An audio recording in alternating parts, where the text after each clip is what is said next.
I can't wait to see and hear someone try to defend or justify, rationalize, and talk about theory when we have documents and data confirming Willie Lynch by naming a bill after him and confirming that racism is ultra real and is ultra in effect with the Emmett Till bill, naming it after him. So we call that the double whammy. Emmett Till anti-lynching. Wow. I did not know Joe Biden would do that. And this is why they decided to bring Barack Obama to the White House this week to cover it up. And usually, hook, line, and sinker, black ignorance, just move on, not knowing what we need to do moving forward. So the challenge is to be able to resonate in the hearts, minds, and souls of our own people. Because for some strange reason, we continue to look at our own personal situation to basically choose a side. See, I'm so happy I'm not married. I'm so happy that I'm not in an entanglement or any situation where I would feel obligated to defend either side, because I know wrong is wrong. And if Jada was my wife, I would say, listen, you the one came out here and I shaved your head this morning. Stop acting like you got alopecia. It would have been a joke, but for some strange reason, we had to see this because we expected black excellence when it comes to Will Smith and Jada Pinkett, but we're getting black ignorance. Now, Chris Rock, he didn't respond. And I understand, how a lot of people feel it's a man thing and he should have did this and should have did that. But it would have been worse because the devil came, for Will, and Chris Rock didn't want his career affected as well. So if Will Smith was suicidal, then you kill your own career because it's going through some things right now. And then actually for Chris Rock not even stepping up or doing anything in response and just kept the show going, understood that it was a black production, 100%, kind of like we invited the world into our home. And he played, he played, he was professional. So he should be getting the award. And then there's a lot of people that go on the other side because they like that black ignorance. So how can black ignorance and black excellence kind of tie into each other? So is it the fact that we're going to have to leave ignorant people alone, or we just going to have these conversations and let them know that they're on the wrong side of what we're trying to do? Because when I look at television and I look at the news, all I see is black men, black boys committing crimes. And we've seen it all before. Build Back Better is basically break it down to the last compound. We didn't have a war on drugs. We didn't have, a war on crime. And now that these things are surfacing and we got cameras and now they're all over the news and follow home robberies and, people getting robbed in plain sight, they're going to do something. And it's going to come around election, and they're going to basically use a significant situation to basically get into your minds because they play off of our emotions, just like they're trying to tell us that Ketanji Brown Jackson is a win for Black America. No, it's not. It's a win for her and her family, and it's a win for the Democratic Party because they was able to replace a liberal judge with another liberal, because she's no different than Kamala Harris. She's married to not a black man named Jackson. She's married to a Caucasian. Nothing wrong with that. But when you have black women that are married to white men, literally, they're not black anymore. They represent that white family. This is why Kamala Harris said, I can't do nothing just for black people.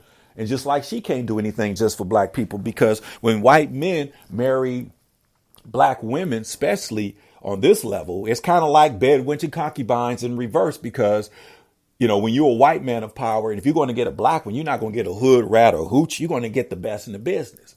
Doug married the vice president, and Mr. Jackson, I don't know his first name. His wife is a Supreme Court justice that more than likely will be confirmed today.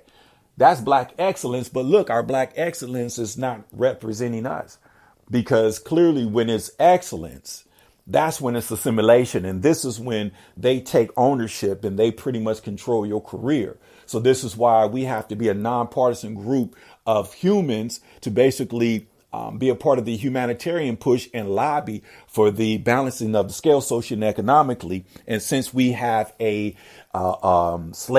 anti-slavery killing bill named after Emmett Till was brutally beaten just because he was black, now that we have this, now it's time for us to push the line. Now it's time for us to push the line, because we know that they are trying to present something. They want to exterminate the whole black culture. They want to genocide us. They want all of us to pass the paper bag test. They don't want our culture here because they know without shadow of a doubt that we are the superior race. And if we wasn't the superior race, why did you have to go to Africa to bring us over here to actually make this country and then put a criminalization clause where you can actually get rich with a private prison system, which is pretty much modern day slavery? And I heard Joe Biden say we got to get the prophets out of prison. So since you want to, remind us of the anti-lynching by naming a bill anti-lynching, remind us of lynching, and to remind us of Willie Lynch himself, and then name it Emmett Till, would force us to revisit racism. Let's go ahead and push the line and go and amend that 13th Amendment. But before you do it, you got to have a conversation with the political strategists from the black community, because we know that if it's a partisan bill, it will be canned. This is nonpartisan, independent. This is a human rights bill that we will champion.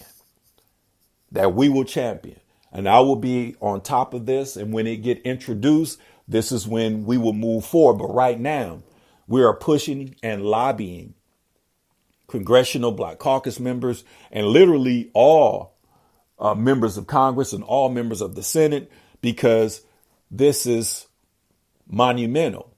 Now, the ghost of Democratic past, now we have to deal with things that the Democratic Party has dealt with, because now that you talk about anti-lynching, who is responsible for all the lynchings in the South? The Democratic Party as a whole. I'm talking about pre-Civil War and post-Civil War. I'm not talking about after 1964 when the Civil Rights Act was signed. Because prior to 1964, the Democratic South, governors, mayors, everything, and everybody was on segregation. No, you can't drink water here. If you go jump in this pool, we got to drain it. If you eat over here, we can't serve you. And if you out at night, we're going to hang you on a tree. And for some strange reason, we know Joe and Joe know us. Basically, the devil we know beats the devil we don't know. So this is real. So now it's time to raise the bar with black excellence. And it was a time where black was negative. But now we know without a shadow of a doubt, black is strong, powerful, and is almighty when it comes to the races here in America.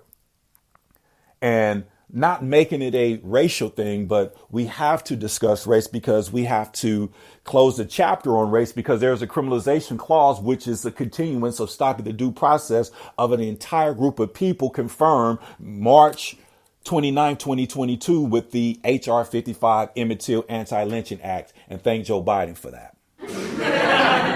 Real talk. So the Democratic Party is going to have to address its past.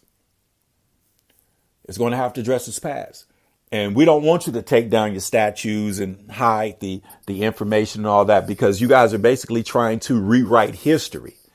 Because how are we going to know our history? How are we going to know, how to moving forward if somehow we're continuing to point fingers at each side and not be accountable for the truth?